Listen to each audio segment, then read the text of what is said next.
Alright, Necromancers, let's check out the final update for Season 7. So, starting right off, what was the previous best build in the game? Well, it was Bone Spear for the Necromancer. You can see that's all that's on the leaderboard. But now things are going to be shifting up with the new Blood Wave, and there's like some new Blood and Bone builds.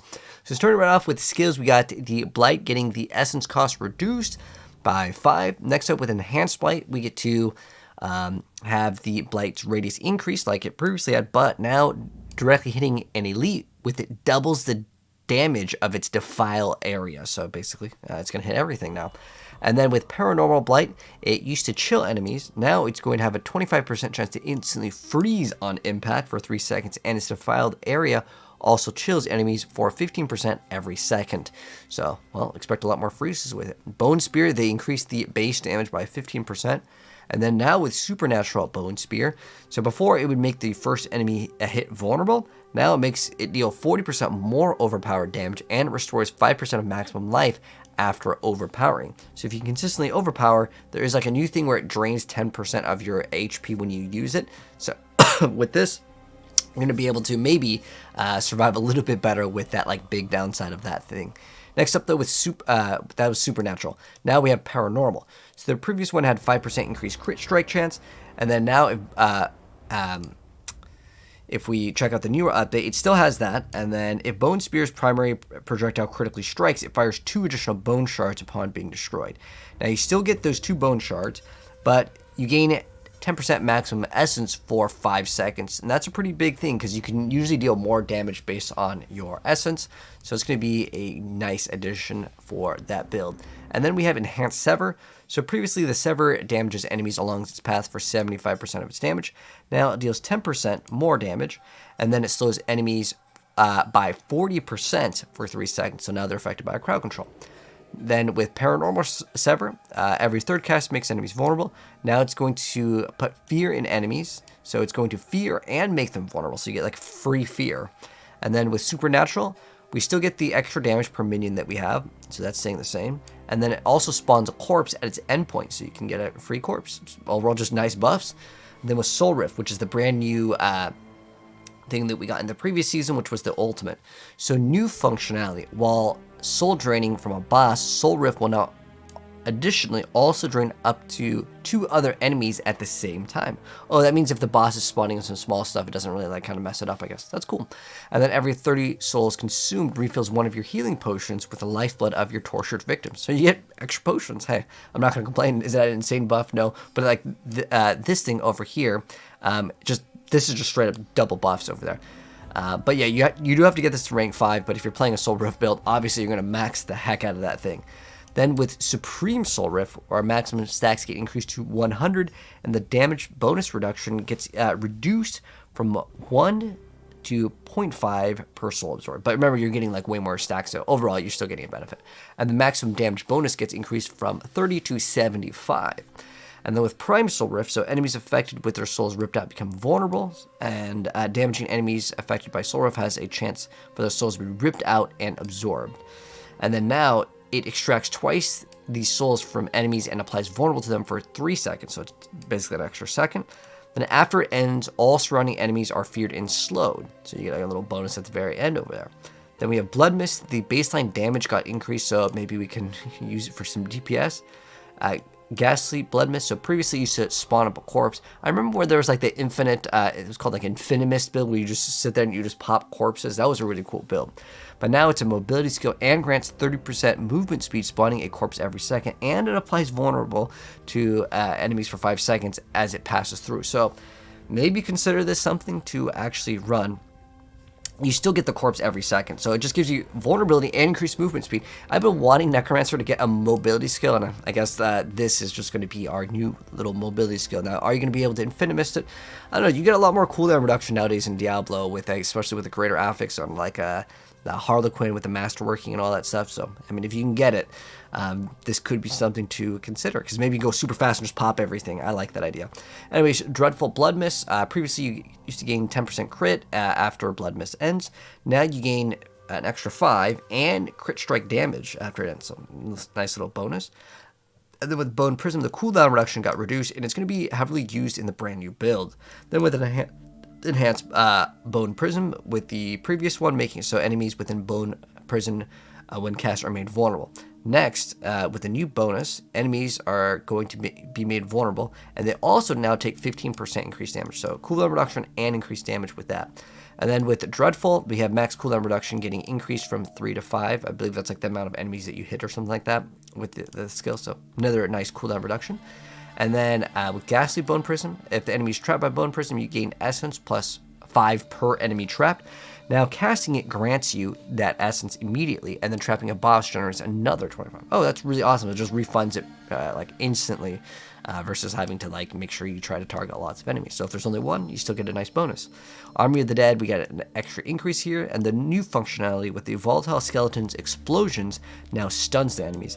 Now has a summon tag, and at rank 5, Army of the Dead damage gets increased by 40% of your skeletal mage and golem damage bonuses. Okay.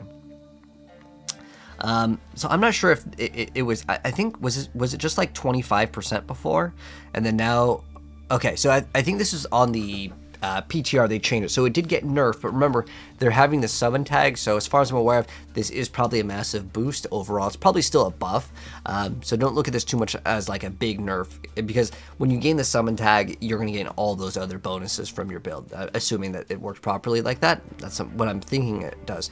So this is what everyone's going to want to play here. This is the Blood Wave. So the knockback on Blood Wave is now much more consistent and will sweep enemies farther along its course, and at rank 5, you get to deal 30% of your damage while healthy and damage while fortified bonuses versus 100. So it is technically getting a pretty big nerf over there. I mean, you know, 70% damage is no joke, but the build guide was already super strong and probably one of the best builds in the game, at least, again, on PTR. If things still get nerfed beyond that, we'll see what it looks like.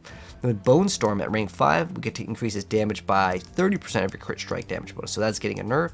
And then the following skill trees upgrades which directly dealt damage will now scale up their damage with increased skill ranks of the base skill.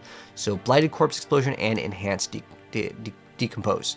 And with the passive, we have Reaper's Pursuit. So damaging enemies with darkness skills increases your movement speed. Now it's going to, for each darkness skill on your bar, you get to have increased movement speed and more damage. Wow, that's a big buff, man. So you just have to equip as many as you can, and they're going to be zooming through content. That's cool. I like that idea. Because, like, unless you hit enemies, sometimes, you know, in town, I'm assuming this will work too. This would be a nice little thing just to move around.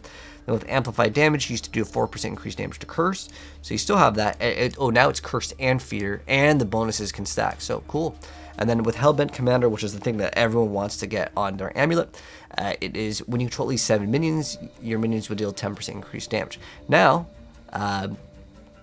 when you control at least 7 minions, you gain 10% summoning damage. I think this is just a keyword change. I don't really think this is a buff or nerf as far as I'm aware of. And then Coalesce Blood, while healthy, your blood skills deal increased damage. You deal increased damage while healthy. Oh, so it's all of your skills now, not just blood. Cool, I think everyone's going to be grabbing that. And then with Spiked Armor, you used to gain thorns and additional armor. And now we gain more thorns and more armor and block chance. Gosh, they're just buffing up everything in this game. And then Rathma's Vigor, we now additionally provides 120 overpower damage. You just get that. Okay, cool. And then Affliction over here. So explosion damage scaling based on your shadow damage over time bonus has been replaced with critical strike damage bonus. And then as far as legendary aspects go, I guess this is something that's changing.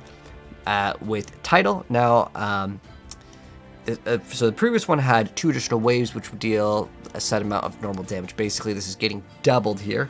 But you can no longer recast it until the wave ends. So there's kind of a nerf with it as well. But overall, it's still, I don't know how many times you're able to cast it with this build, but obviously getting the damage to kind of make up for it is pretty dang good. And then of Gore Quill's damage of Bloodlance spawn from Blood Orbs increased from, 60% to 80 at the higher end. And then with Bloodseekers, the Bloodlance would deal increased damage to its primary target per lance enemy. Now it makes it so Bloodlance deals the same amount of damage. And then while healthy, your Bloodlance deals up to 40% increased critical strike damage. So basically, this is the change over here. And then Cadaverous now makes it so, what is this, just a number change over here? So previously consuming a corpse increased the damage of your core skills by a set amount. Oh, okay, so the new difference is that it increases your core and ultimate skills by up to 30%. And then of the Void over here, so it's still going to be pulling in enemies, and it has a chance to stun them. So this is the new benefit over here. I think I'll start to do this just so you guys can see the difference here. I wish they kind of highlighted the newer change in blue, because like sometimes the first line is exactly the same. So I'll try to just give you guys like the highlights of the new thing over here. So Plunging Darkness over here. So this makes it so it would change the pool of light. Where is it? It now converts it to a darkness skill, and then it deals the same amount of damage. Okay, so just basically conversion to a darkness skill. And then with Unyielding Commander, let's see, you gain, it's just like instead of minion damage, you get summoning damage. Okay, so it's just a wording change. And then of the Great Feast over here, where your minions, and now it's summons. And then you gain increased damage. Well, let's read the full thing. Oh, no, you know what? I think it's the exact same thing. It's your minions deal 30 to 45, and then if you have no active minion. Oh, okay, so you get a bonus. Okay, so your minions would deal increased damage, but it drains essence, and then this bonus applies to you instead, and then you lose 7 essence per second. So, okay. So now you gain the summon damage, but each active minion drains essence from you, and if you have no minions, you get to get that increased damage, and you lose 7 essence per second. So it's pretty much the same thing. It's just the keyword is just different. Okay, I don't know why this one got completely reworded, but anyways, as far as unique items go, the Blood Moon Breaches, these are, I believe, the pants. So we get ranks to Hellbent Commander. That's awesome. This is basically the thing that I would like, and because your minions now inherit all of your stats, this critical strike chance is actually quite nice. And then it just says power. This is the power of the Blood Moon Breaches. So before it worked where your minions would have a chance to inflict Decrepify and Iron Maiden, and you get more overpowered damage. Now your summoning skills have a chance to randomly inflict Decrepify, and then you get to deal increased critical strike damage to enemies affected by your curses. That's good. And the curses now can be applied from all of your summoning skills, not just minion attacks. Okay, cool. Nice little buff. Death's Visage is for Bone Spear. So, it would get increased by 5% for every 30% critical strike, and it does up to 60% more critical strike damage. Okay, so now it's just a flat number. And then the Echoes Burst for 5% of every 25 of your crit strike damage bonus. Okay, so this one, it's increased. Oh, that's a pretty big increase. So it's 5% for every 25 now instead of 30. Okay, understood. And then you just straight up get 60% more crit strike damage from it. Cool. And then with Lidless, this is where you would use the Bone Storms over here. So when you would hit an enemy outside of a Bone Storm, it has a chance to spawn one, and then each of your sacrifice bonuses increases this by 25, and your max Bone Storms by 1. Now, on Lucky Hit, when you have one, hitting an enemy still has like the same chance to summon a Bone Spear around their Bone Storm around their location, and it still has the same sacrifice bonus, and then allows you to spawn one more, and each active Bone Storm grants extra critical strike damage. So basically, it just comes down to this. Now, with Paragon, the intelligence cap got raised from 1,200 to 2,000 on Wither, and then Bloodbath, it used to do overpower damage of 70, now it's 100, and after overpowering, you get to deal increased blood skill damage for 5 seconds, so nice little double buffs over there.